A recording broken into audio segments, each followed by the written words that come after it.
In 1995, a screenwriter jotted down a disaster scene, and months later, an earthquake struck exactly when and where he predicted.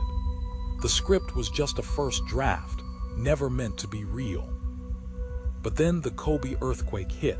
Same day, same hour, almost the same magnitude. The details matched too closely. Collapsed highways, frantic evacuations. The writer swore he had no insider info, just a wild imagination. So was it luck, or a dark, unexplained glimpse at destiny? What do you think, pure chance or something stranger? Drop your theories below.